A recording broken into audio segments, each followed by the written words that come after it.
بسم اللہ الرحمن الرحیم۔ رات گہری ہو چکی تھی۔ باہر ہوا ایسے چل رہی تھی جیسے کسی کی منحوس سرگوشیاں سنائی دے رہی ہوں۔ جھونپڑی میں دیا جلتا ہوا ٹمٹما رہا تھا اور میں اپنی بیٹی کو گود میں لیے بیٹھی تھی۔ وہ بھوک سے نڈھال تھی، بیماری کی وجہ سے انتہائی کمزور ہو چکی تھی۔ اس کی سانسیں ہلکی ہو رہی تھی لیکن وہ بار بار کہہ رہی تھی، امی مجھے مرغی کھانی ہے۔ اس کی کمزور تھر تھراتی آواز میرے دل پر چابک کی طرح لگی۔ میں نے اس کے گرم ماتھے پر ہاتھ رکھا۔ بخار ابھی بھی اتنا شدید تھا، کم ہونے کے بجائے اور زیادہ بڑھ رہا تھا، لیکن اس وقت اسے دوا کی نہیں کھانے کی ضرورت تھی، کیونکہ میرے ساتھ ساتھ یہ معصوم بیمار بچی بھی 2 دن سے بھوکی تھی۔ اول تو بیماری کی وجہ سے کچھ کھا ہی نہیں رہی تھی، آج اگر فرمائش کی بھی تو مرغے کی۔ میں نے گھر میں نگاہ دوڑائی، خالی برتن، چٹائی پر بکھری ہوئی کچھ سوکھی روٹی کے ٹکڑے اور ایک چولہا جو پچھلے 2 دن سے ٹھنڈا تھا۔ میرے پاس کچھ بھی نہیں تھا جو میں اپنی بیٹی کو کھلا دیتی۔ اپنی بیٹی کی ایسی حالت دیکھ کر میں بولی، بیٹا صبر کرو، صبح دیکھتی ہوں۔ میں نے بمشکل یہ الفاظ اپنے منہ سے ادا کیے تھے۔ میرا دل تڑپ اٹھا کہ میں اپنی چھوٹی سی معصوم بچی سے کہیں بھی کھانے کا بندوبست نہیں کر سکتی، حالانکہ مجھے خود معلوم تھا کہ صبح بھی کچھ بھی بدلنے والا نہیں۔ میری زندگی جیسے چل رہی ہے ویسے ہی چلے گی۔ نہ جانے میرے کس گناہ کی سزا میرے ساتھ ساتھ اس چھوٹی سی بچی کو بھی مل رہی تھی۔ میری طرف دیکھتے ہوئے میری بیٹی بولی، امی مجھے ابھی چاہیے، ابھی چاہیے مجھے۔ وہ ضدی تو نہیں تھی، بس بھوک نے اس کی معصومیت چھین لی تھی۔ میری آنکھیں اس کے یہ الفاظ سنتے ہی بھیگ گئیں۔ مجھے سمجھ نہیں آ رہی تھی کہ میں کہاں سے بیٹی کے کھانے کا بندوبست کروں۔ میں نے روتے ہوئے بے بسی سے آسمان کی طرف دیکھا کہ شاید کوئی معجزہ ہو جائے۔ معجزے کا انتظار کر رہی تھی اور اپنی بیٹی کو بے بسی سے دیکھ رہی تھی کہ اچانک سے کچھ بدلا، ایک دم جیسے تھم گیا کچھ۔ کمرے میں موجود دیا زور سے پڑپڑایا جیسے کسی نے اس پر پھونک ماری ہو۔ میرے کانوں میں اچانک کوئی سرگوشی گونجی۔ یہ سرگوشی مدھم مگر واضح تھی۔ میں ادھر ادھر نظریں گھما کر دیکھنے لگی۔ جھونپڑی میں تو ہم دونوں ماں بیٹی کے علاوہ کوئی بھی نہیں تھا۔ پھر اچانک سے مجھے دروازے کے باہر آہٹ سنائی دی، پہلے آہستہ پھر قدرے واضح آہٹ تھی جیسے کوئی ننگے پیر زمین پر چل رہا ہو۔ میرا جسم جیسے سن ہو گیا، میرے پورے جسم سے ٹھنڈے پسینے بہنے لگے۔ میں نے اپنی سانس روکی اور آہستہ سے دروازے کی در سے باہر جھانکنے لگی، لیکن باہر کچھ نہیں تھا۔ پھر یا شاید میں دیکھ نہیں پا رہی تھی۔ میں دوبارہ سے آ کر اپنی بیٹی کے سرہانے بیٹھ گئی، اس کی پیشانی پر ہاتھ رکھتے ہوئے اس کا بخار دیکھنے لگی۔ بخار ابھی بھی اتنی ہی شدت سے تھا۔ یہ پہلی بار نہیں تھا کہ میری بیٹی نے بھوک سے تڑپ کر مجھ سے کھانے کا تقاضا کیا تھا، مگر آج کی رات عجیب تھی۔ سردی کے باوجود ماتھے پر پسینہ تھا، میرا دل دھڑکنے کے بجائے دہک رہا تھا۔ باہر کی سرگوشیاں، وہ پراسرار آہٹ، کچھ تو تھا جو مجھے نظر نہیں آ رہا تھا مگر وہاں موجود تھا۔ مگر اس سے پہلے کہ میں حال کی خوفناکی میں گم ہو جاتی، میرا ماضی میرے سامنے کسی سیاہ پردے کی طرح لہرا گیا۔ میرے ساتھ جو کچھ بیتا تھا میں اب تک نہیں بھولی تھی۔ ابھی تک ایک ایک لمحہ مجھے ویسے یاد آتا جیسے جیسے میرے ساتھ میری زندگی نے دھوکہ کیا تھا۔ میں اپنی بچی کی معصوم پکار کو دیکھتے ہی اپنے ماضی میں کھو گئی۔ میرا نام فاطمہ تھا، ہم 2 بہن بھائی تھے۔ ہمارے والد بچپن میں ہی وفات پا گئے، لیکن وراثت میں بہت کچھ چھوڑ گئے۔ وراثت کا کچھ حصہ بیچ کر میرے بھائی نے میری شادی کر دی۔ میری ماں جس کی جان ہم دونوں بہن بھائیوں میں بستی تھی، ہم دونوں کو دیکھ کر ان کا دن چڑھتا۔ ہم لوگ گاؤں میں رہائش پذیر تھے۔ میں اس وقت میٹرک کی اسٹوڈنٹ تھی جب میری بھابھی کی ایک کزن کا رشتہ میرے لیے آیا۔ کامران بہت اچھا لڑکا تھا۔ میرے گھر والوں کو اس رشتے پر کوئی اعتراض نہیں تھا۔ بھائی اور بھابھی بھی اس رشتے پر راضی تھے اور امی نے بھی کچھ نہیں کہا۔ ان کا کہنا تھا کہ کل کلاں کو کہیں نہ کہیں اس کی شادی کرنی ہے، تو بھابھی کا کزن تو دیکھا بالا تھا، اسی لیے چٹ منگنی اور پت بیاہ کر دیا۔ میرا شوہر کامران بہت محبت کرنے والا شوہر تھا، مگر غریب تھا، لیکن مجھے اس سے کوئی سروکار نہیں تھا۔ میں اس کے ساتھ اس غربت میں بھی بہت خوش تھے۔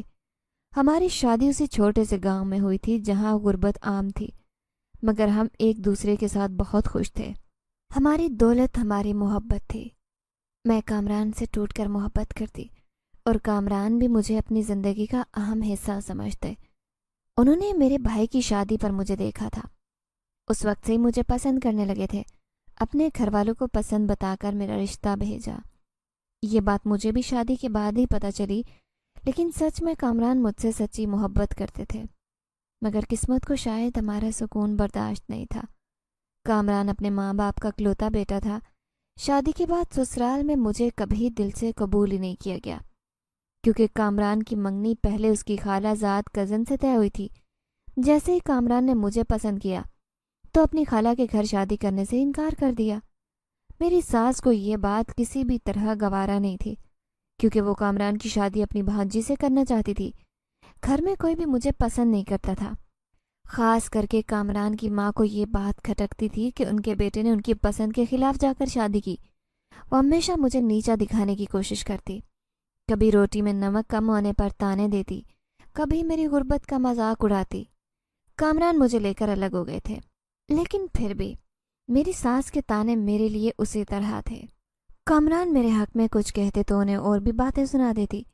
کامران کے گھر سے نکلتے مجھے لاکھ باتیں سناتی اور کہہ دیتی، تو نے آتے ہی میرے بیٹے پر کوئی جادو کر دیا، نہیں تو میرا بیٹا میری محبت میں بری طرح گرفتار تھا، وہ تو میری ایک ایک بات مانتا تھا، تم نے آتے ہی مجھ سے میرا بیٹا چھین لیا۔ میں انہیں بہت یقین دلانے کی کوشش کرتی کہ میں نے آج تک کوئی بات کامران کو نہیں بتائی، لیکن انہیں میری کسی بات پر یقین نہیں آتا تھا۔ پھر جیسے ہی میں پریگننٹ ہوئی تو میری ساس نے مجھے یہ بات کہہ دی کہ جس طرح کا تمہارا مزاج لگتا ہے، مجھے تو لگتا ہے کہ تمہارے گھر بیٹی ہی پیدا ہوگی، ویسے بھی تم جیسی عورت بیٹیاں ہی پیدا کر سکتی ہے۔ پھر جب میری بیٹی پیدا ہوئی تو کامران کی ماں نے جیسے مجھے مکمل طور پر پرایا سمجھ لیا، کیونکہ انہیں بیٹے کی خواہش تھی، مگر میں بیٹی کی ماں بن گئی۔ وہ کہتے ہیں نا کہ غربت میں بیٹی ہونا سب سے بڑی آزمائش ہوتی ہے، اور میری آزمائش تو جیسے ابھی شروع ہوئی تھی۔ کامران محنتی انسان تھے، وہ کھیتوں میں محنت مزدوری کرتے، رات کو تھک ہار کر گھر آتے اور ننھی پری کو سینے سے لگا کر ساری تھکن بھول جاتے۔ میں ان کی محبت میں خود کو دنیا کی خوش نصیب ترین عورت سمجھتی، مگر میں نہیں جانتی تھی کہ میری یہ خوشیاں بہت کم دیر کی ہیں۔ خوشیاں زیادہ دیر ٹھہرتی نہیں، خاص کر وہاں جہاں بھوک کا سایہ ہو۔ اگر کبھی کامران سے جدا ہونے کا سوچ لیتی تو میرا دل بھر آتا۔ میں کبھی دل میں ایسا خیال بھی نہیں لانا چاہتی تھی کہ کامران کبھی مجھ سے جدا ہوں۔ مجھے لگتا تھا کہ ان کی جدائی سے میں مر جاؤں گی، اور پھر سب سے بڑھ کر مجھے اپنی بیٹی کا خیال آتا کہ اگر اللہ نہ کرے کامران کو کچھ ہو گیا تو میری بیٹی کا کیا ہوگا۔ لیکن نہ جانے کیوں میرے ساتھ ایسا ہی ہوا جیسا وہم میں دل میں لانے سے ڈرتی تھی۔ ایک دن کامران صبح سویرے ناشتہ کر کے کھیتوں میں کام کے لیے نکلے تھے اور واپس نہیں آئے۔ آس پاس کے لوگوں نے بتایا کہ کھیتوں میں کام کرنے کے دوران کامران کنویں کے قریب تھوڑی دیر سستانے بیٹھے تھے، جبکہ کھڑے ہوئے تو ان کا پیر پھسلا اور کنویں میں جا گرے۔ گاؤں کے کچھ لوگوں نے نکالنے کی بہت کوشش کی، مگر تب تک دیر ہو چکی تھی۔ کامران اپنی آخری سانسیں پوری کر چکے تھے۔ مجھے جیسے ہی یہ بات معلوم ہوئی میں بھاگتی ہوئی کھیتوں میں پہنچی، لیکن وہاں پہنچتے ہی میں نے جو دیکھا مجھے ایسے لگا میری دنیا اجڑ گئی ہو۔ میرا سہاگ، میرا جان سے پیارا شوہر جس کے بنا جینے کا تصور بھی نہیں کر سکتی تھی، اس کا بے جان جسم زمین پر پڑا تھا۔ چہرے پر وہی معصوم مسکراہٹ تھی جو ہر رات بیٹی کو گود میں لینے کے بعد آتی، مگر آنکھیں ہمیشہ کے لیے بند ہو چکی تھی۔ میری دنیا اجڑ گئی، میرا سہارا چھن گیا تھا۔ کامران کی ماں کو جیسے ہی یہ بات پتہ چلی وہ روتے ہوئے مجھے ہی برا بھلا کہہ رہی تھی، جیسے میں ہی ان کے بیٹے کی قاتل تھی۔ میں بالکل خاموش ہو چکی تھی۔ میری بیٹی اس وقت 6 مہینے کی تھی۔ میں جانتی تھی کہ اب زندگی میرے لیے کتنی مشکل ہو جائے گی، لیکن میں نے اس قدر نہیں سوچا تھا جس قدر زندگی نے میرے ساتھ کھیل کھیلا۔ ابھی 3 دن بھی نہیں گزرے تھے کامران کو اس دنیا سے گئے کہ میری ساس نے اتنے لوگوں کے سامنے مجھے بے عزت کیا اور بازو سے پکڑ کر گھر سے باہر نکال دیا اور بولی، جا چلی جا اپنے مائکے، اب تیرے لیے میرے گھر میں کوئی جگہ نہیں، ڈائن ہے تو ڈائن، میرا بیٹا کھا گئی، اب اور کس کو کھانا چاہتی ہے؟ میرا ایک بیٹا تھا، پہلے آتے ہی تو نے مجھ سے میرا بیٹا چھینا، اب اسے نگل گئی ہے۔ میں مزید تجھے اپنے گھر میں برداشت نہیں کر سکتی۔ میں اپنی ساس کے سامنے ہاتھ باندھے منت سماجت کر رہی تھی، دیکھیں امی، مجھے یہاں رہنے دیں، آپ کے کامران کی بیٹی میرے پاس ہے، یہ کامران کی نشانی ہے۔ اگر میں اس گھر میں رہوں گی تو یہ بھی میرے ساتھ رہے گی۔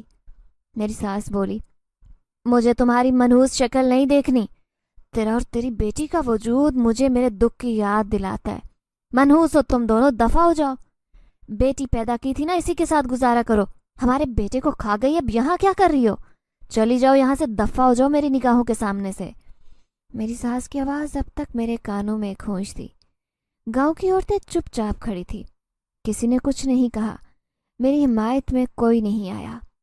میں نے التجا کی، منت سماجت کی، ہاتھ جوڑے، لیکن میری ساس نے ایک بات نہیں سنی، مجھے دھکے مارتے ہوئے کہہ رہی تھی، ہم تمہیں کھلانے کے پابند نہیں ہیں، ہمارا بیٹا مر گیا، اب تم بھی ہمارے لیے مر چکی ہو، چلی جاؤ یہاں سے۔ میں نے وہاں سے اپنا مختصر سامان اٹھایا، بیٹی کو سینے سے لگایا اور چل پڑی۔ مگر کہاں جاتی؟ اس وقت ذہن میں صرف بھائی کا خیال آ رہا تھا۔ بھائی کے گھر جاؤں گی، ماں ہے وہاں، ماں سینے سے لگائے گی، بھائی میرا سگا ہے، وہ مجھے اس حالت میں دیکھ کر کبھی خاموش نہیں بیٹھے گا، میری پناہ گاہ ہے وہ، میں وہاں پناہ لوں گی۔ یہی سوچتے ہوئے میں مائکے چلی گئی۔ میرا مائکہ زیادہ بہتر نہیں تھا، باپ تو کئی سال پہلے وفات پا چکا تھا، اور بھائی جو اب گھر کا واحد مرد تھا، پہلی بیوی کے اشاروں پر ناچ تھا۔ جتنی ابا کی زمین جائیداد تھی، اس میں سے میرے حصے کی جائیداد بیچ کر میرے جہیز پر خرچ کر دیا تھا اور میری شادی کے اخراجات کر لیے۔ اب جو بھی بھائی کے حصے کی جائیداد بچی تھی وہ بھی بیچ کے اسی طرح کھا گئے۔ جب میں مائکے پہنچی تو بھابھی کے چہرے پر ناگواری نظر آئی، کیونکہ وہ یہ بات جان گئی تھی کہ شوہر کے مرنے کے بعد مجھے سسرال سے نکال دیا گیا ہے۔ ابھی تو میری عدت شروع ہوئی تھی، عدت میں ہی در در کی ٹھوکریں کھاتی پھر رہی تھی۔ ماں نے جب مجھے بے بسی سے دیکھا تو سینے سے لگایا اور کہا، آ جا بیٹی، ساس نے گھر سے نکال دیا لیکن تیری ماں ابھی زندہ ہے، تو میرے پاس رہ کر دیکھ، تیرے بھائی کا گھر ہے، تیرا بھائی تجھ سے بہت محبت کرتا ہے، تجھے اپنے گھر پہ رکھے گا۔ مگر بھائی کی آنکھوں میں بیزاری تھی، یہ میں نے واضح دیکھا۔ مجھے دیکھتے ہی بھائی کا پہلا سوال تھا، یہاں کب تک رہو گی فاطمہ؟ تبھی ماں بولی، کیا ہو گیا تمہیں طلحہ، یہ اس کا بھی گھر ہے۔ تبھی بھائی نے اماں کی طرف دیکھتے ہوئے بولا، اماں آپ جانتی ہیں کہ میں نے اس کا حصہ بیچ کر اس کی شادی کر دی تھی، اب یہ گھر صرف میرا اور میرے بچوں کا ہے، اس کا کوئی حق نہیں۔ میں جو پہلے ساکت کھڑی تھی اب بالکل بے جان ہو چکی تھی۔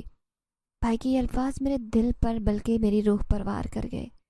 تبھی ماں بولی، کیا تم کچھ دیر کے لیے اپنی بہن کو پناہ نہیں دے سکتے؟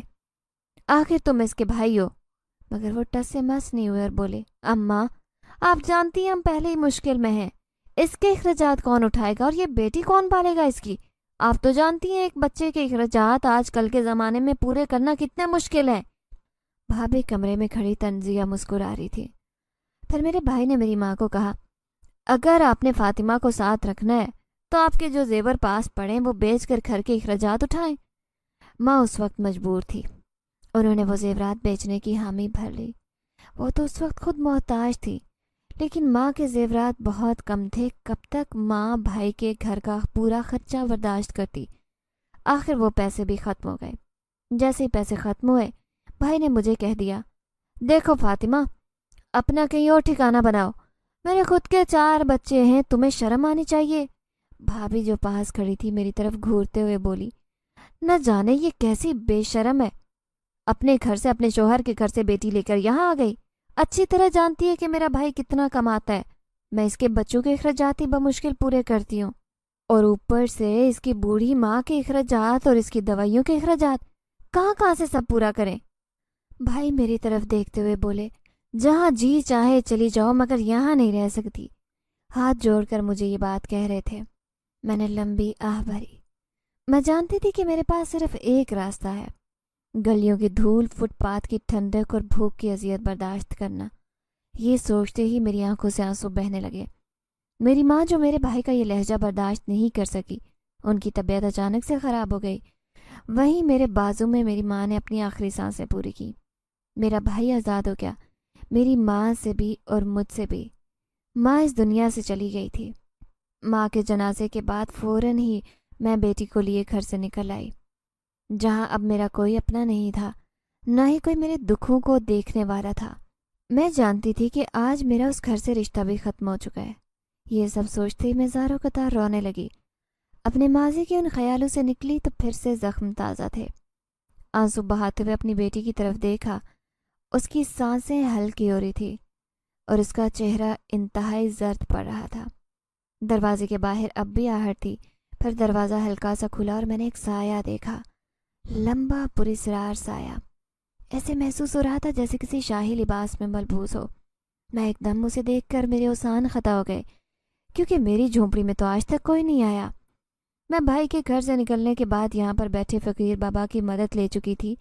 فقیر بابا جو انتہائی بیمار اور مجبور تھے، ان کے ساتھ جھونپڑی میں رہنے لگ گئی، لیکن مہینے بعد ہی وہ وفات پا گئے۔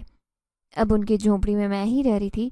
جب تک فقیر بابا تھے وہ بیماری کی حالت میں بھی کہیں نہ کہیں سے میرے لیے اور بیٹی کے لیے روٹی مانگ لاتے، لیکن اب ان کے جانے کے بعد ہمارا حال برا ہو چکا تھا۔ شاید قسمت میں ٹھوکریں لکھی تھی، اسی وجہ سے میری اور میری بیٹی کی زندگی میں سب غلط ہو رہا تھا۔ میں نے جیسے ہی سایہ دیکھا میرا دل دھڑکنے لگا۔ وہ کون تھا؟ کیا وہ ہماری بھوک مٹانے آیا تھا یا کوئی اور کھیل کھیلنے؟ یہی سوچتے میں ادھر ادھر دیکھ رہی تھی۔ میری بیٹی کی سانسیں تیز ہو رہی تھی، اس کا کمزور ہاتھ میرے ہاتھ میں کانپ رہا تھا۔ اس کی بڑی آنکھیں زرد پڑ رہی تھی اور لبوں پر ایک ہی سرگوشی تھی۔ امی مجھے مرغی کھانی ہے۔ میرا دل تڑپ اٹھا۔ بیٹی کو بیمار ہوئے 3 دن ہو چکے تھے۔ میں نے ہمت کے مطابق دروازہ کھٹکھٹایا مگر کسی نے مدد نہیں کی۔ ہر کوئی مجھے یہ کہہ کر خالی ہاتھ بھیجتا کہ ان کے پاس کھانے کو کچھ نہیں۔ شاید ان کے دل میں رحم نہیں تھا۔ میں دکھی ہو کر گھر لوٹتی۔ بیٹی کی فرمائش سن کر میرا دل خون کے آنسو روتا۔ بس نہیں چل رہا تھا کہ میں پلک جھپکتے اس کو کھانے کے لیے مرغی لا دوں۔ اسی لمحے میں آنکھوں میں آنسو لیے اسے سینے سے لگائے۔ سوچ رہی تھی کہ کہاں سے لاؤں مرغی۔ میں نے ہولے سے کہا، حالانکہ میں ابھی جھونپڑی میں ہونے والی سرسراہٹ سے ڈر رہی تھی۔ میری بات سن کر میری بیٹی میرے گلے سے لگ گئی۔ اس کی سانسیں اور مدھم ہو رہی تھی۔ میرے لیے یہ لمحہ سب سے زیادہ اذیتناک تھا۔ ماں تھی نا، مگر اپنی بیٹی کی خواہش پوری نہیں کر سکتی تھی۔ میں نے کمزور ہاتھوں سے دروازہ بند کیا، میلی چادر کو اچھے سے لپیٹا اور بیٹی کو اپنی گود میں سمیٹ لیا۔ اندھیرے میں کہیں کوئی امید نہیں تھی، صرف ہوا کی سرگوشیاں تھیں اور دور کہیں رات کے کسی پرندے کی چیخ سنائی دے رہی تھی۔ مگر تبھی مجھے محسوس ہوا کہ جیسے کچھ بدلا ہو۔ ہوا کے جھونکے کی طرح یا شاید کسی نرم سے قدم رکھنے والے کے انداز میں ایک مانوس خوشبو کمرے میں پھیلنے لگی۔ یہ خوشبو کہیں دیکھی بھالی تھی، مگر کہاں؟ اور پھر وہی آہٹ ہے جو میں کافی دیر سے سن رہی تھی۔ پھر اچانک سے میں نے دیکھا جو ابھی دروازہ بند کر کے آئی تھی، نہ دروازہ کھلا نہ ہی کوئی نظر آیا، مگر کمرے میں کچھ تھا۔ میں نے اپنے ارد گرد نظر دوڑائی، دل زور سے دھڑکنے لگا۔ میں نے اپنے حلق سے تھوک نگلتے ہوئے ادھر ادھر دیکھا۔ میری نظر اس پرانی لکڑی کے میز پر پڑی جو مہینوں سے خالی پڑی تھی، لیکن اس پر اس وقت کچھ پڑا تھا، ایک بڑی اور سنہری پلیٹ میں۔ میرے ہاتھ جیسے لرزنے لگے۔ میں نے ہولے سے بیٹی کو گود میں ٹھیک سے کیا اور قدم بڑھاتے ہوئے لکڑی کے میز کی طرف بڑھی۔ یہاں پلیٹ کپڑے سے ڈھکی تھی جیسے کوئی حفاظت سے رکھ گیا ہو۔ میرے اندر اس وقت 1000 سوال اٹھے، یہ کہاں سے آیا، کس نے رکھا؟ یقین نہیں آ رہا تھا کہ جو کچھ دیکھ رہی ہوں یہ خواب تھا یا حقیقت۔ پھر جیسے ہی میں نے کپڑا ہٹایا میری آنکھوں میں حیرت اور خوف کی لہر دوڑ گئی۔ پلیٹ میں وہی کھانا رکھا تھا جس کی فرمائش میری بیٹی نے کی، گرم گرم مرغی، خوشبو سے بھری ہوئی جیسے ابھی کسی شاہی باورچی خانے سے آئی ہو۔ لیکن میں حیران تھی کہ یہ سب کچھ کہاں سے آیا۔ میں چاروں طرف گھوم کر دیکھ رہی تھی لیکن کمرے میں تو کوئی نہیں تھا۔ وہ دروازہ بھی اسی طرح بند تھا جیسے میں نے بند کیا۔ میری آنکھیں نم ہو گئیں۔ میں نے ایک بار پھر سے پوری جھونپڑی کا جائزہ لیا۔ کوئی بھی تو نہیں تھا میرے اور میری بیٹی کے سوا۔ تو پھر یہ کھانا کیسے آ گیا؟ یہ کیسے ممکن ہے؟ میں نے خود سے سرگوشی کی۔ میری بیٹی نے نئیف آواز میں پوچھا، امی یہ کھانا کہاں سے آیا؟ یہ اس وقت صرف 3 سال کی تھی لیکن اتنی خوبصورت اور معصوم کہ اس کے ایک ایک لفظ کو سن کر دل پگھل جاتا۔ میرے پاس کوئی جواب نہیں تھا، مگر ایک چیز یقینی تھی کہ کھانا کسی انسان نے نہیں چھوڑا، یہ اللہ تعالیٰ نے میرے لیے معجزانہ طور پر بھیجا ہے۔ یہ سب دیکھتے ہی میری انگلیاں لرزنے لگیں۔ پلیٹ میں رکھا کھانا حقیقت میں موجود تھا لیکن مجھے یقین نہیں آ رہا تھا۔ میں بار بار پلیٹ کو ہاتھ لگا کر دیکھ رہی تھی کہ شاید وہم ہو، لیکن یہ وہم نہیں تھا۔ کھانا حقیقت میں سامنے پڑا تھا، گرم اور خوشبودار، مگر یہ کیسے ممکن تھا؟ میں نے آہستہ سے بیٹی کو دیکھا جس کی آنکھوں میں کمزوری کے باوجود چمک تھی. شاید اس کا آج مرغی کھانے کو بہت دل چاہ رہا تھا. اسے دیکھتے ہی بیماری کے باوجود اس کے دل میں خوشی اٹھی. تبھی وہ مجھے دیکھتے ہوئے بولی, امی میں یہ کھاؤں؟ اس نے اپنی نئی آواز میں مجھ سے پوچھا. یہ سنتے ہی میرا دل تڑپ اٹھا. اس کی بات سنتے ہی دل چاہا کہ اسے فوراً یہ کھانا کھلاؤں, مگر ایک انجانی سی بے چینی میرے قدم جکڑ چکی تھی. میں نے پلٹ کر دروازے کی طرف دیکھا اور دروازہ بند تھا. کھڑکی بھی جوں کی توں تھی. ہوا کے جھونکوں میں بس پردے ذرا سے ہل رہے تھے. پھر میرے دل میں یہی بات آئی کہ یہ کھانا کہاں سے آیا اور کیسے آیا. ایک پل کے لیے میں نے سوچا شاید میرا وہم ہو, شاید کسی چیز کو کھانے کی پلیٹ سمجھ لیا ہو, مگر نہیں, یہ حقیقت تھی. میں نے کانپتے ہاتھوں سے پلیٹ اٹھائی اور جیسے ہی کھانے کی خوشبو نتنوں سے ٹکرائی, میرے دل میں عجیب خوف جاگ اٹھا. میں بار بار خود کو یقین دلانے کی کوشش کرتی کہ یہ کھانا یہاں کس نے رکھا. میں نے دھیرے سے خود سے سوال کیا. اچانک میرے کانوں میں ایک مدھم سی سرسراہٹ گونجی, جیسے کوئی آہستہ آہستہ قدم بڑھا رہا ہو. میں نے جھٹ سے سر اٹھا کر ادھر ادھر دیکھا. کمرے کے کونے میں اندھیرے میں مجھے ایک دھندلی سی جھلک نظر آئی. کوئی تھا جو وہاں تھا. میں نے آنکھیں پھاڑ کر غور سے دیکھنا چاہا, مگر وہ سایہ جیسے ہوا میں تحلیل ہو گیا. اب کی بار دل زور سے دھڑکنے لگا. میں نے بیٹی کو اسی طرح سینے سے لگائے ہاتھ میں پلیٹ پکڑی تھی. تبھی میں اس کی طرف دیکھتے ہوئے بولی, کون ہے؟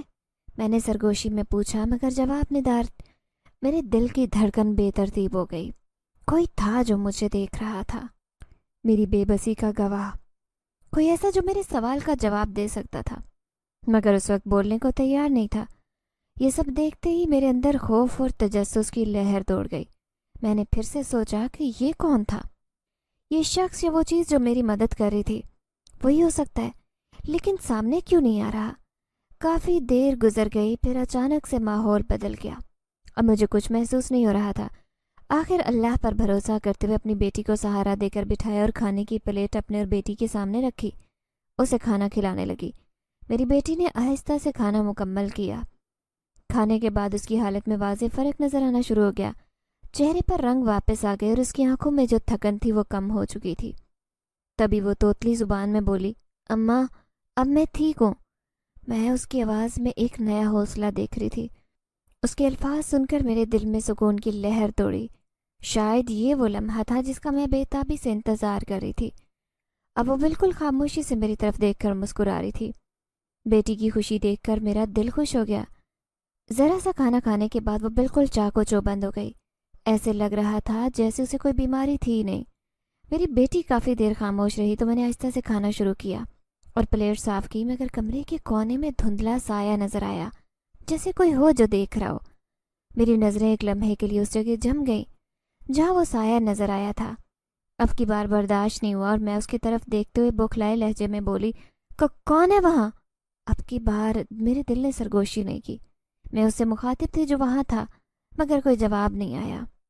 پھر اچانک وہ نرم آواز سنائی دی جو تقریباً میرے کانوں کے قریب میں محسوس ہو رہی تھی, جیسے کوئی کہہ رہا ہو, خوف نہ کرو میں تمہارے ساتھ ہوں. یہ الفاظ سنتے ہی میرے دل کی دھڑکن تیز ہو گئی. میں نے قدم اٹھائے. یہ آواز میرے اندر ایک عجیب سی تسلی کی لہر پیدا کر رہی تھی, مگر ساتھ ہی تجسس اور خوف کی ملی جلی کیفیت بھی تھی کہ یہ کون ہو سکتا ہے. میں آہستہ قدم بڑھاتی جھونپڑی کے اس کونے تک جا رہی تھی جہاں سے یہ آواز سنائی تھی. میری بیٹی اب آرام اور سکون سے بیٹھی کھیل رہی تھی. جیسے ہی جھونپڑی کے کونے میں پہنچی تو یہ دیکھ کر اوسان خطا ہو گئے.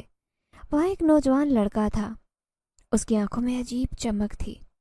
اس کے چہرے پر ہلکی روشنی تھی جو مجھے کچھ عجیب محسوس ہو رہی تھی. اس کی موجودگی میں اس وقت مجھے کوئی بھی خوف نہیں تھا, صرف سکون تھا. وہ نظر میں معمولی انسان دکھائی دے رہا تھا, مگر اس کے ساتھ آنے والی توانائی کچھ اور ہی تھی. میں نے اس کی طرف دیکھتے ہی بوکھلاہٹ سے کہا, کون ہو تم؟ اس وقت میرا شوق اور خوف دونوں کے درمیان یہ سوال اٹھا تھا. تبھی وہ میری طرف دیکھ کر ہلکا سا مسکرایا اور بولا, تمہیں فکر مند ہونے کی ضرورت نہیں. تمہیں کوئی نقصان نہیں پہنچاؤں گا, بلکہ تمہاری مدد کو آیا ہوں فاطمہ.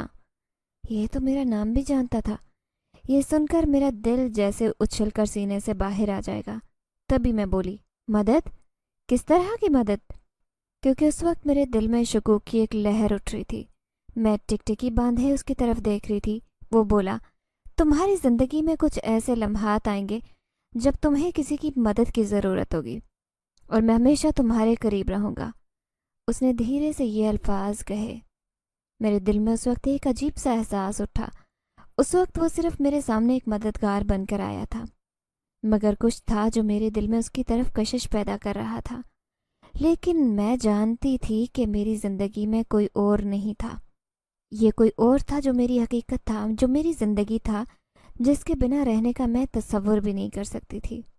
لیکن پھر اچانک وہ میری زندگی سے غائب ہو گیا۔ وہ تھا میرا شوہر، میں اس کے بغیر ایک منٹ بھی نہیں رہ سکتی تھی۔ شوہر کی یادوں میں اپنی زندگی اتنی تلخ گزر رہی تھی، جس وقت میرے پاس کچھ پہننے کے لیے نہیں تھا، نہ کھانے کے لیے۔ پھر بھی میں نے کبھی اس کے ساتھ بے وفائی کا سوچا تک نہیں۔ لیکن آج نہ جانے مجھے کیا ہوا کہ میں اس نوجوان کو دیکھے جا رہی تھی، پھر خود کو ہمت دے کر بولی، تم انسان ہو؟ میں نے یہ الفاظ بے چینی سے پوچھے، کیونکہ وہ کچھ مختلف لگ رہا تھا، جیسے اس میں کچھ جادوئی بات ہو۔ وہ ایک دفعہ پھر میری طرف دیکھ کر مسکرایا اور بولا، ہاں میں انسان ہی ہوں، بس تمہارے جیسا نہیں ہوں، کچھ مختلف۔ اس نے مسکرا کر کہا اور پھر آہستہ سے بولا، لیکن تمہیں میرے بارے میں کچھ زیادہ نہیں سوچنا چاہیے۔ میرے دل میں پھر اسے یہاں سے نکالنے کا احساس اٹھا، مگر میں نے اسے دبایا، کیونکہ اس کی مدد سے میری بیٹی کی حالت بہتر ہوئی اور میرے لیے یہ اہم تھا۔ میں نے سر جھکایا، دل میں شکریہ کہا، لیکن پھر کچھ یاد آیا جب اس نے مجھے یہ الفاظ کہے، تمہاری بیٹی کے بارے میں مجھے بہت کچھ معلوم ہے۔ میں نے اسے دیکھتے ہوئے کہا کہ تمہیں میری بیٹی کے بارے میں کیا معلوم ہے؟ میں نے اس وقت اس کی آنکھوں میں ماضی کی کچھ گہری یادیں دیکھی۔ تبھی وہ بولا، تمہاری تقدیر کا راز فاطمہ تمہاری بیٹی اور تمہارے درمیان جڑا ہوا ہے۔ تمہیں اپنے ماضی کو دوبارہ سے دریافت کرنا ہوگا، تاکہ تم دونوں کو وہ طاقت ملے جو تمہیں اپنے راستے پر لے جائے گی۔ اس نے یہ الفاظ کہے اور پھر آہستہ سے وہاں سے غائب ہو گیا۔ یہ سب دیکھ کر میں ہکا بکا رہ گئی۔ میں خود کو یقین دلانے کی کوشش کر رہی تھی کہ ابھی جو کچھ میں نے دیکھا وہ حقیقت تھا یا پھر میرا وہم۔ نہیں، میرا وہم نہیں ہو سکتا، یہ سب حقیقت تھا، اور اب میں کسی کے ساتھ کھڑی یہاں باتیں کر رہی تھی۔ لیکن اچانک سے وہ کہاں چلا گیا؟ کافی دیر میں ادھر ادھر دیکھتی رہی، لیکن وہ مجھے کہیں بھی نظر نہیں آیا۔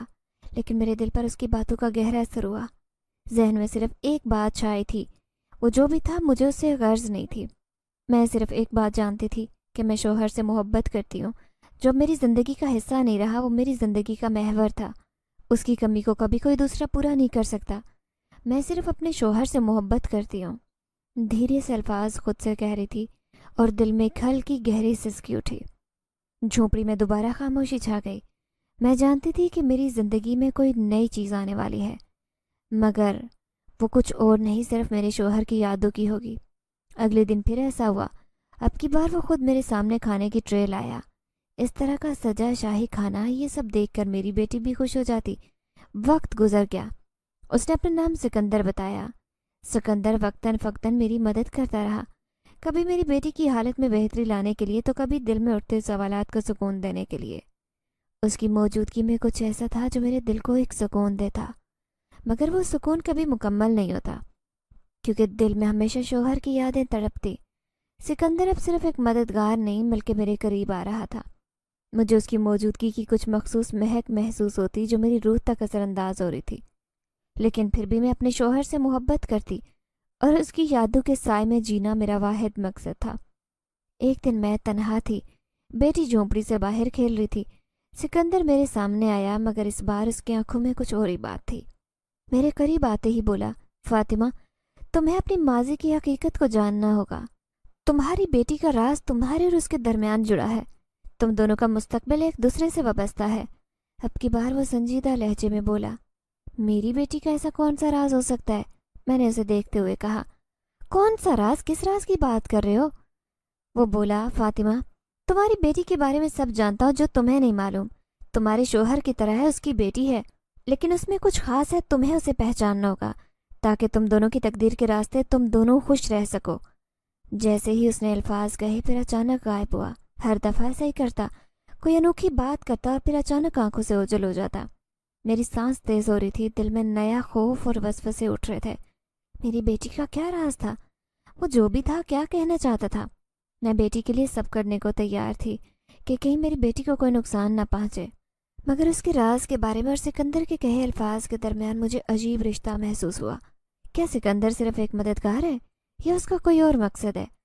اس سوال نے تو میری راتوں کی نیند چھین لی۔ میری زندگی میں کوئی نیا راستہ آ رہا تھا اور میں جانتی تھی کہ اس میں مجھے اپنے شوہر کی محبت، سکندر کی محبت اور بیٹی کے راز کا مقابلہ کرنا ہوگا، مگر پھر بھی میرے دل میں ہمیشہ وہ محبت اور یہ یادیں زندہ رہتی جو میں نے اپنے شوہر سے کی تھی، اور وہ میری تقدیر کا حصہ تھا۔ کوئی بھی دوسرا شخص چاہے وہ سکندر ہی کیوں نہ، اسے کبھی نہیں بدل سکتا۔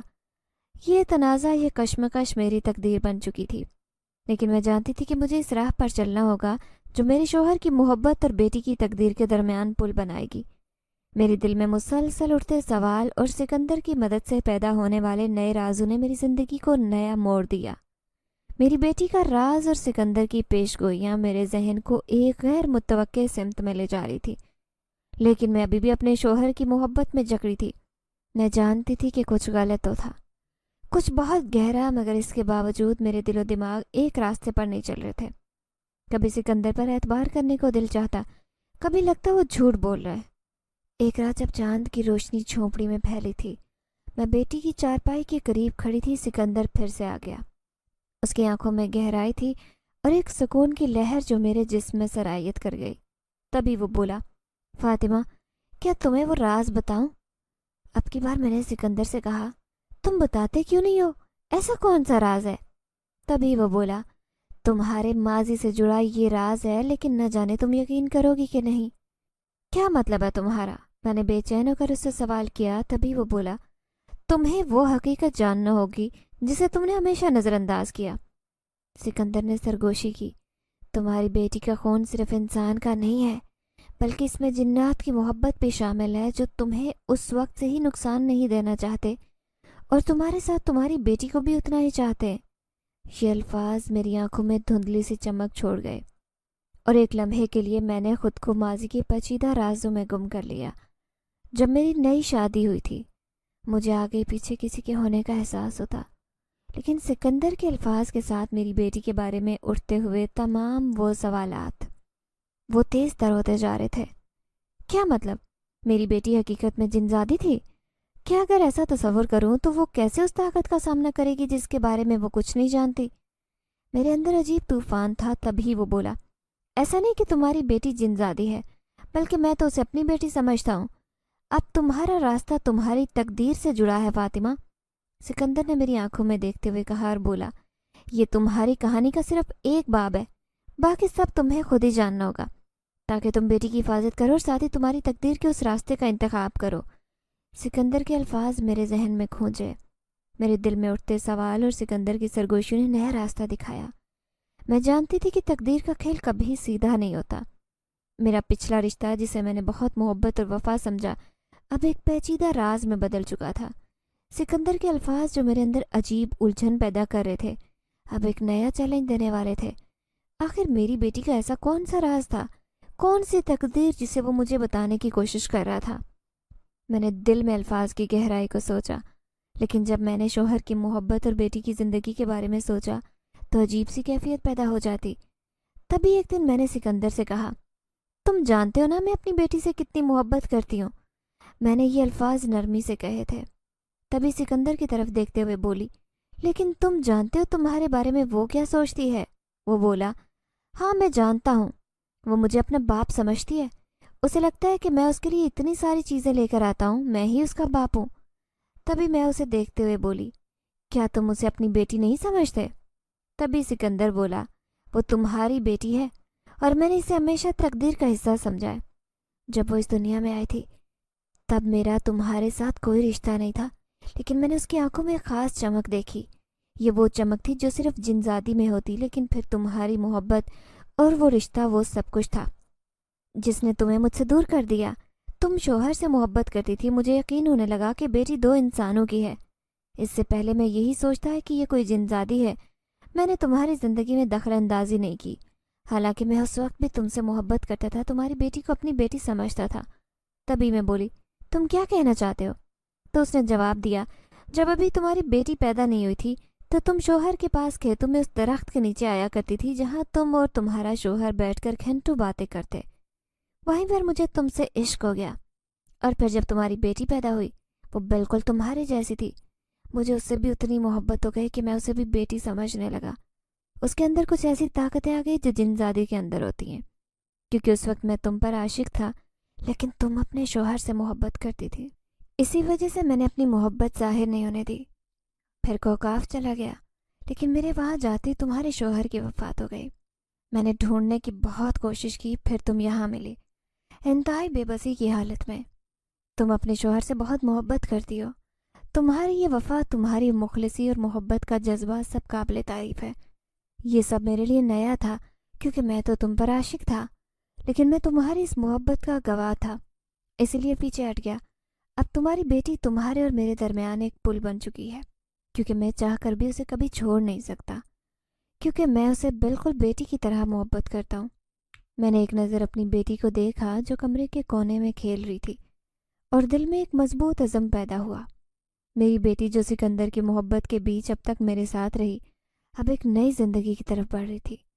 میں نے فیصلہ کیا کہ میں سکندر کی سچائی اور وفا کو تسلیم کروں اور اس کے ساتھ رہ کر اپنی تقدیر کو ایک نیا راستہ دوں۔ تبھی میں سکندر کی طرف دیکھتے ہوئے بولی، جب تم میری بیٹی کو سگے باپ کی طرح پیار کرتے ہو، حالانکہ تم اس کے کچھ نہیں لگتے، پھر تم ایک جن زادہ یا انسان، مجھے کوئی فرق نہیں پڑتا، تمہارے ساتھ ہوں۔ میں نے فیصلہ کر لیا، اب ہمیں تقدیر کو ایک ساتھ تلاش کرنا ہے۔ یہ فیصلہ میرے اندر نئی روشنی لایا۔ اب میں نہ صرف شوہر کی محبت برقرار رکھنا چاہتی تھی، بلکہ سکندر کی محبت اور وفا کے ساتھ ایک نیا رشتہ بنانے کا ارادہ رکھتی تھی۔ اس طرح ایک نیا آغاز ہو رہا تھا، جہاں تقدیر اور محبت کا رشتہ بن رہا تھا، مگر اس میں ایک نیا راز چھپا تھا۔ میرے اندر ایک نیا عزم جاگ چکا تھا، جس نے مجھے ایک نیا راستہ دکھایا۔ مجھے اچھی طرح احساس تھا تقدیر کے راستے ہمیشہ سیدھے نہیں ہوتے، اس میں بہت پیچیدگیاں ہوتی ہیں، لیکن اب میں سمجھ چکی تھی کہ تقدیر کو صرف قبول کرنا نہیں ہوتا، اسے بدلنے کی طاقت بھی انسان کے اندر ہوتی ہے۔ سکندر کے ساتھ یہ نیا سفر میری تقدیر کا حصہ بن چکا تھا، اور میں اس کا حصہ بننے کو تیار تھی۔ میں جانتی تھی کہ میں بیٹی کی حفاظت اور خوشی کے لیے ہر قیمت ادا کروں گی، لیکن ساتھ ہی سکندر کی محبت اور وفا نے میری سوچ بدل دی۔ وہ ایک گہری سچائی کی طرف میری رہنمائی کر رہا تھا۔ میں جانتی تھی کہ اس کا تعلق صرف میرے اور اس کی تقدیر سے نہیں، بلکہ میری بیٹی کے مستقبل سے بھی جڑا تھا۔ ایک رات جب میری بیٹی چاندنی رات میں کھیل رہی تھی اور آسمان کی طرف دیکھ رہی تھی، سکندر میرے قریب آیا۔ اس نے دھیمی آواز میں کہا، ہماری بیٹی میں وہ خاص چمک ہے جو ہماری تقدیر کا حصہ ہے، وہ ہماری محبت اور وفا کے اثار میں محفوظ رہے گی۔ میرے دل میں انجانی کیفیت اٹھی، میری نظریں بیٹی پر مرکوز ہو گئی۔ مجھے اس کی زندگی کی اہمیت کا احساس ہو رہا تھا۔ میں نے فیصلہ کیا کہ میں نہ صرف سکندر کے ساتھ اپنا رشتہ مضبوط کروں گی، بلکہ ہم دونوں مل کر اس کی اچھی پرورش کریں گے۔ سکندر نے میری طرف گہری نظر سے دیکھا اور کہا، اب تمہیں ہماری بیٹی کے بارے میں فکر مند ہونے کی ضرورت نہیں، اب ہم دونوں اس کے محافظ ہیں۔ اس کی بات سنتے ہی میرے چہرے پر خوشی آئی۔ میں اس کا شکریہ ادا کرنا چاہتی تھی، لیکن سکندر کا شکریہ ادا کرنے کے لیے الفاظ کم تھے۔ وہ جس قدر اچھا تھا تو شکریہ کے الفاظ اس کے لیے بہت کم تھے۔ سکندر کے ساتھ شادی کے بعد سکندر نے عام انسانوں جیسی زندگی گزارنے کا فیصلہ کیا، کیونکہ اب وہ میرے اور میری بیٹی کے ساتھ ایک خوشحال زندگی گزارنا چاہتا تھا۔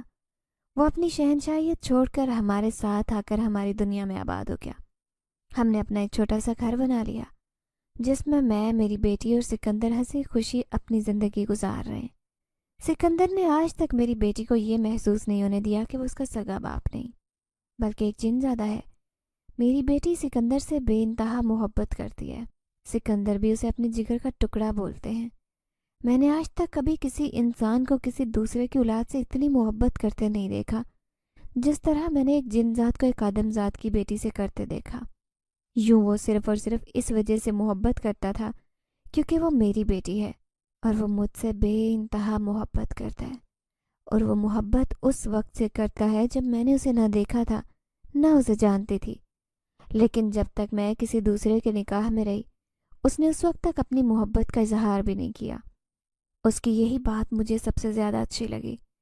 میں ابھی تک اپنے پہلے شوہر کی محبت کو بھی نہیں بھولی ہوں، لیکن وقت کے ساتھ ساتھ سکندر کی محبت اور اس کی توجہ دونوں نے میرا دل جیت لیا ہے۔ اب آپ لوگ مجھے بتائیں کہ میں نے سکندر کے ساتھ شادی کر کے کہیں کوئی غلط فیصلہ تو نہیں کر لیا؟ اور کیا سکندر آگے آنے والی زندگی میں میرے لیے ایک بہترین ساتھی اور میری بیٹی کے لیے ایک بہترین باپ ثابت ہو سکتا ہے کیا؟ میں آپ کی رائے کی منتظر رہوں گی۔ ناظرین، اگر آپ کو آج کی یہ کہانی اچھی لگی ہو تو ویڈیو کو لائک ضرور کریں۔ اگر آپ کو ایسی دہشت ناک دل کو جکڑ دینے والی کہانیاں پسند ہیں تو ایسی ایک کہانی روزانہ سننے کے لیے ہمارے چینل کو سبسکرائب کریں۔ اجازت چاہتے ہیں، اللہ حافظ۔